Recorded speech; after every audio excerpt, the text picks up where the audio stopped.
Welcome to Not My Generation, the political podcast that looks at political news and events through a generational lens. I am Professor James Davenport. This is my wonderful co-host, Dr. Emily Stacey, and we are talking all things politics. We've been gone a little bit, yes. And I tell you what, we're not here and the world falls apart. I know, man. Things just go crazy. Who knew that you and I were the glue? I did not realize how significant we were, but that's the way it goes. So how was your break?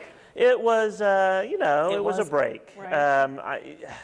I would like to have been more productive over the time. Yes. I would like to have lost a little bit more weight over that time. None of that happened. Meh. In the most part, it was kind of relaxing, though. Good. So good. I'm glad to hear that. What about you? Not too bad. I did some conferences, or a conference. I spoke at a conference, so obviously virtually, and tried to get some writing done and. Hang Writing, out with the baby. that would be a good thing to I get know, done. right? Yeah, I was supposed to be doing some of that too. My PhD candidate friend. Yes, yes. So I'm very excited to be back. I'm happy to see you and get into some politics. I know we have similar students, right? So we have this cohort at Rose State of political science majors, and they take my comparative class right before they go to James's or Professor Davenport's state and local class. And my God, I don't know if they were fired up on Wednesday to see you. But they were unruly, to say the least, on syllabus day. They were very Twitter-pated to get back and to get into everything that we're going to discuss today on the podcast. Well, and there was quite a bit that happened over that time, right? All sorts of craziness. I know you had a couple of things that you're going to lead off with, but it just seemed like week after week something new was going to hit. And it's crazy, man, right? So, of course, we went through the holiday season, and then we had the will he, won't he, of course, sign the stimulus package, right? So we got to, or Congress got to an agreement, right, a bipartisan, obviously, agreement at this point, because you still have Mitch McConnell as, majority leader. We'll get to all that good transition stuff momentarily.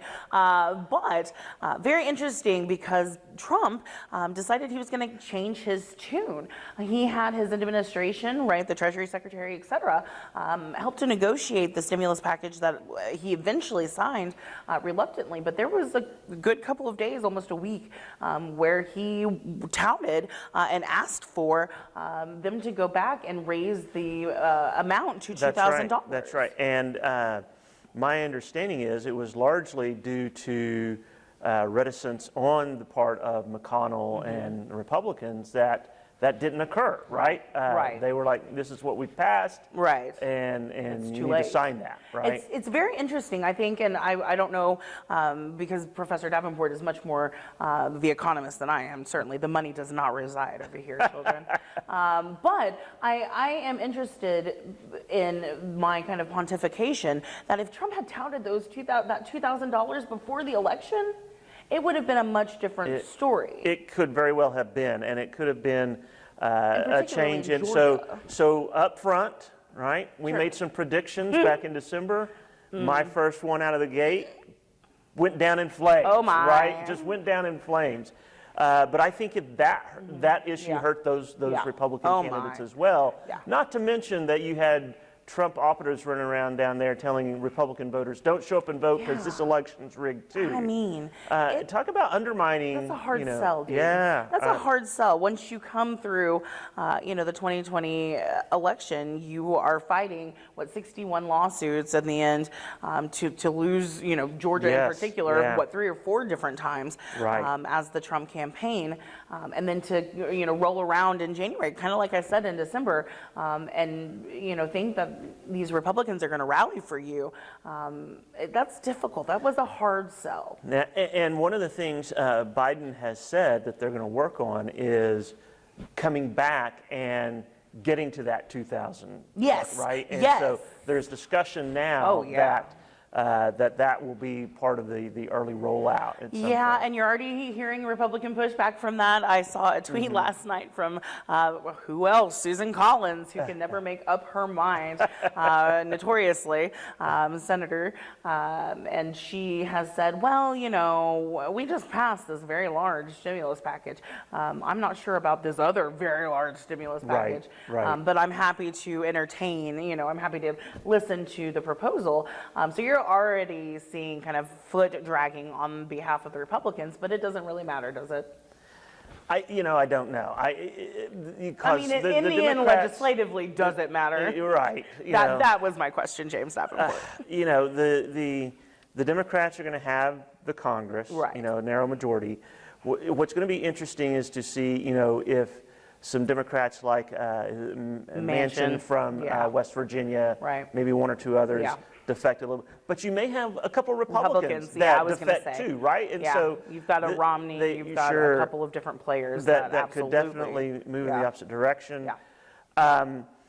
And my criticism of the stimulus packages, I think we get ahead of ourselves sometimes, but my biggest criticism of these things is not that we're trying to help people. Sure. It's that we're spending I think, just personally, if you're going to put money out in there, and I don't always think that's the best approach, but if you're going to do it, you do that by sending as much money to individuals, and you quit sending that to organizations, whether that's businesses or other governments or whatever. You make individuals whole, you'll make all these other human institutions whole. I was not prepared to agree with his statement just now, but yeah, absolutely. If you're going to do that, seems to me the best way of doing it. Totally.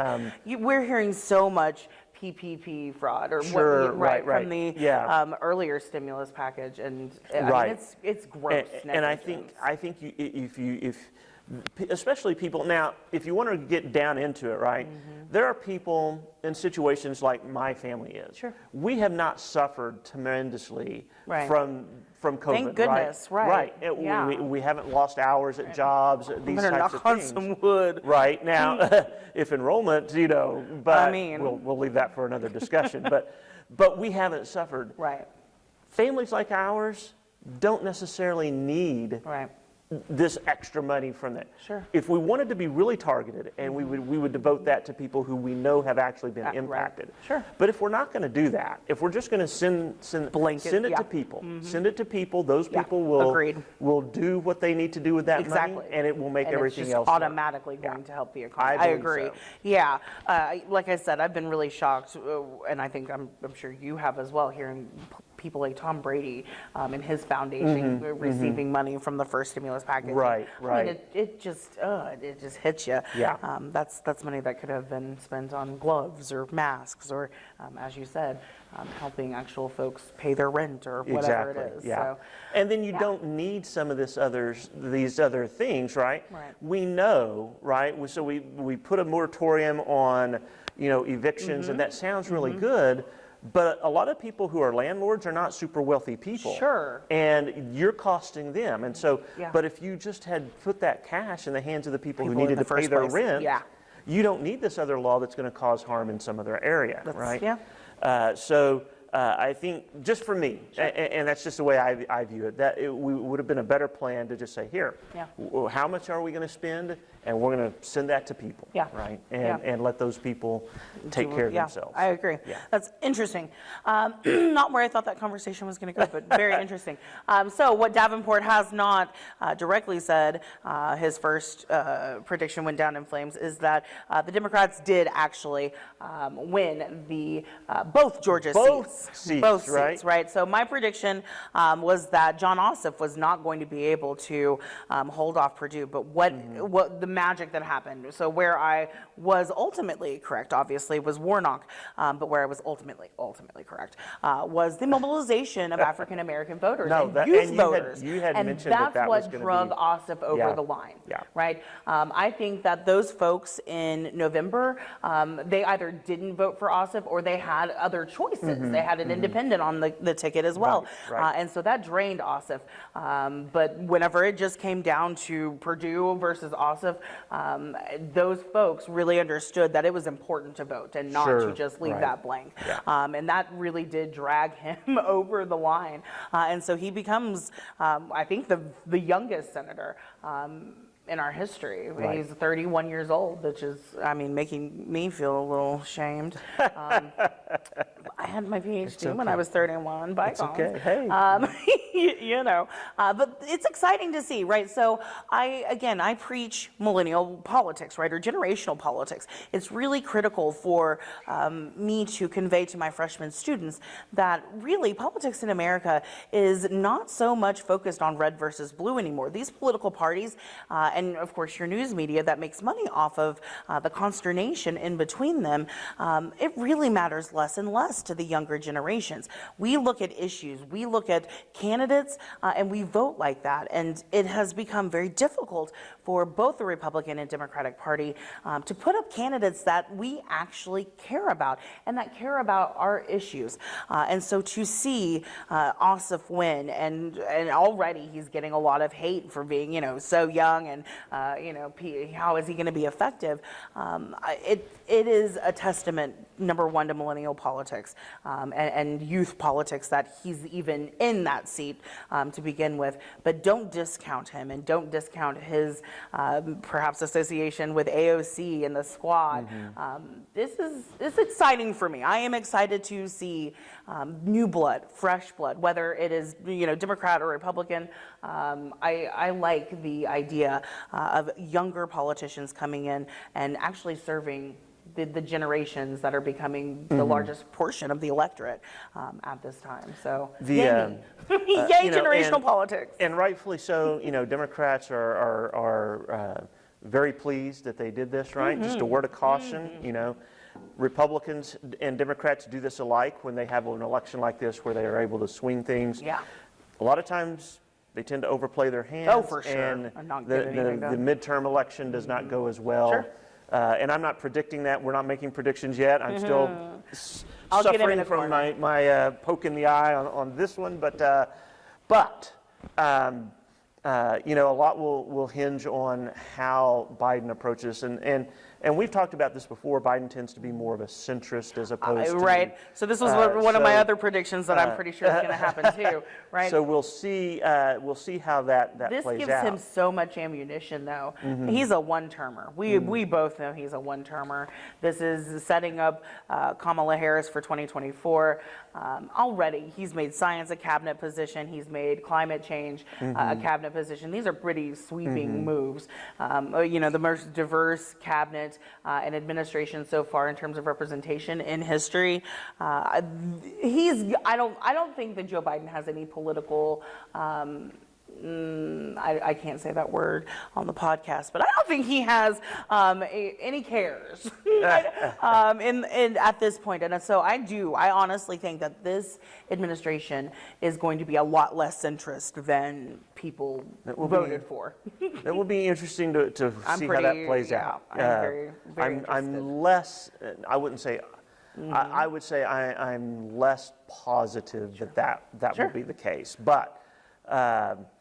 But he's making some moves that will make some of those more on the progressive side, at least more pleased, you know. We'll see how that continues to play out. Very interesting stuff. We had another impeachment. Oh my goodness! Right. So you're skipping over things, I am right? Skipping, so, are you going to talk about why there was another impeachment? Okay. So we probably need to back up. I mean, okay. So I'm going to let you. January 6th. Yes. There are a couple of rallies in Washington D.C. That under the banner of Stop the Steal. So this is still the idea that that the election was in some way improperly or taken away from Trump, or that there were shenanigans going on. I'll remind everyone, every time they had an opportunity to demonstrate this in a court of law somewhere, they couldn't do it, right? And so, but you had these big rallies. Trump, I think, actually spoke at one of them. Yes. And continued that kind of line of thinking and encouragement, you know, talking about not giving up the fight, Right. these kinds of things.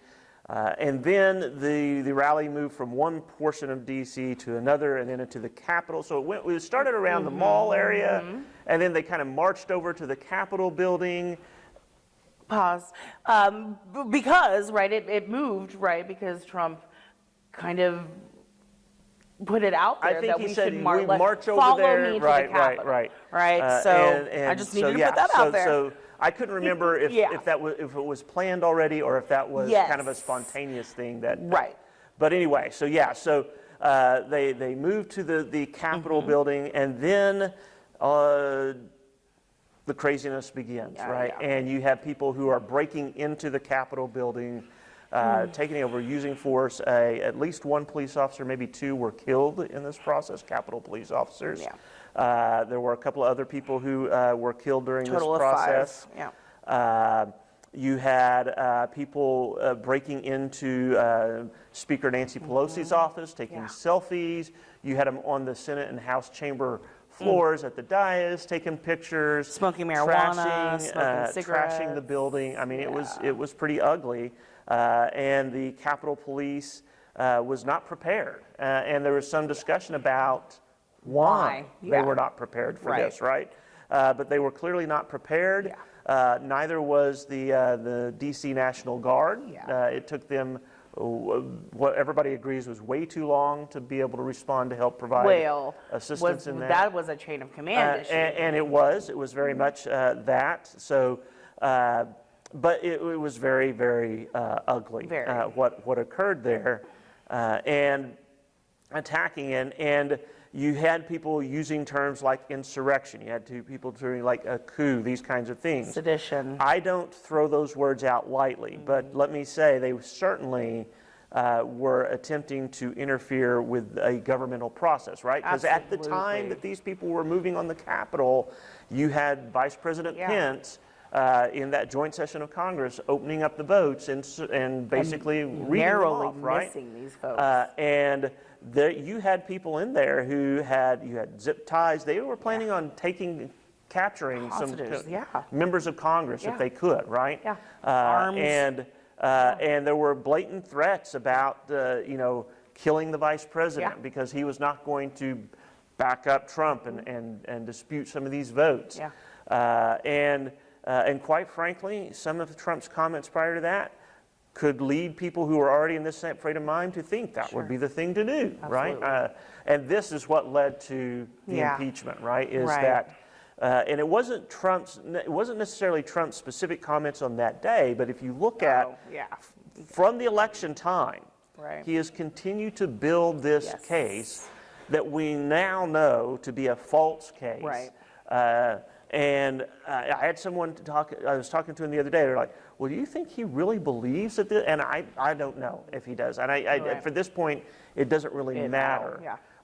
He pushed and advanced this narrative of a stolen election that has never had any provable evidence.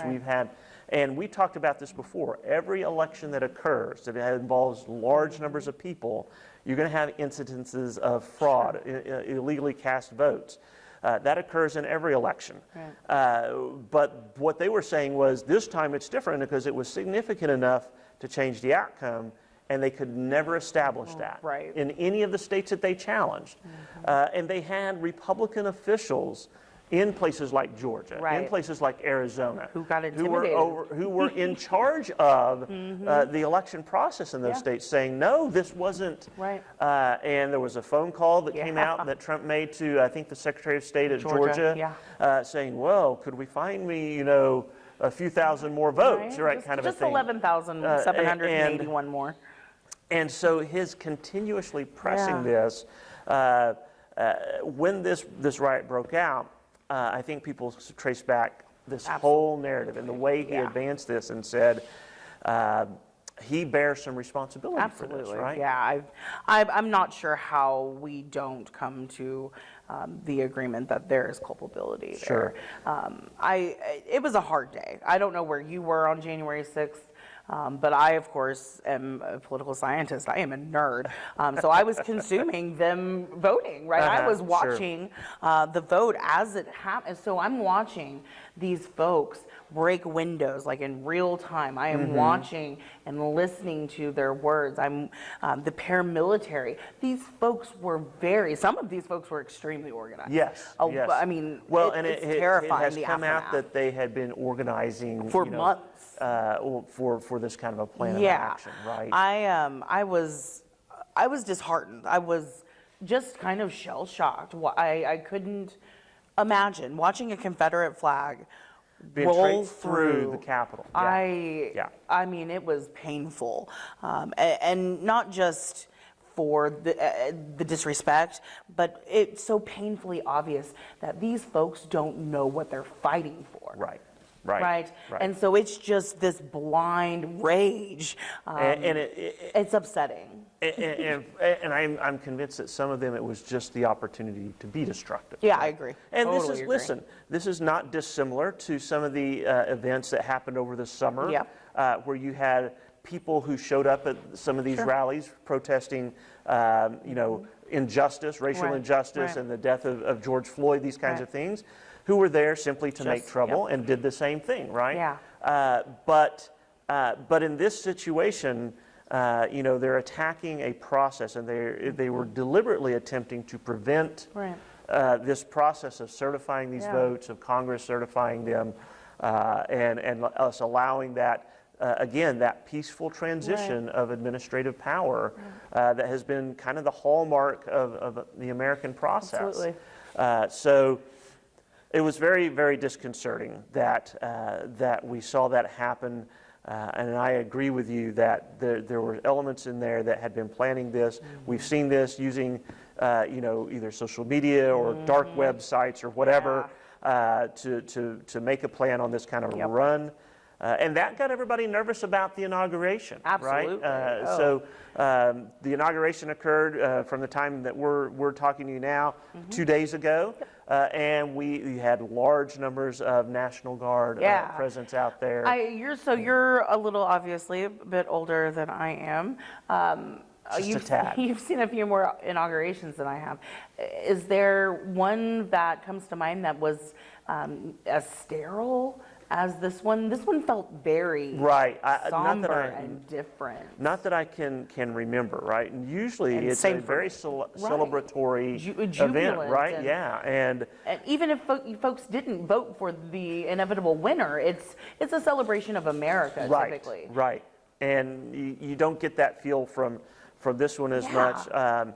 Obviously, Trump did not attend. I can't remember the last time an outgoing president didn't attend the inauguration of the incoming they put it in a newspaper, and I can't remember. But that's certainly one of the modern history for sure. Just one more testament to the kind of polarization that we're seeing occur here, so very, very different feel coming in, right? And similar to Trump coming in when he came in 4 years ago, Biden is busy issuing all sorts of executive orders, and I will tell you, as a political scientist, I do not like executive orders being used in the way the Biden's using them now. I didn't like them the way Trump was using them then. Wasn't a fan of some of Obama's or some of Bush's either. I felt like, that we don't like legislating from behind the desk. That's not what this is supposed to be. That's exactly. And what the democracy is supposed to be. To me, I think it dilutes what that legislative process is supposed to be. And the people's voice. And it congregates, we keep seeing, and this is part of the polarization, right? Every side wants their guy to just ramrod that stuff through, right? And we have no appreciation for the importance of the process. That's right.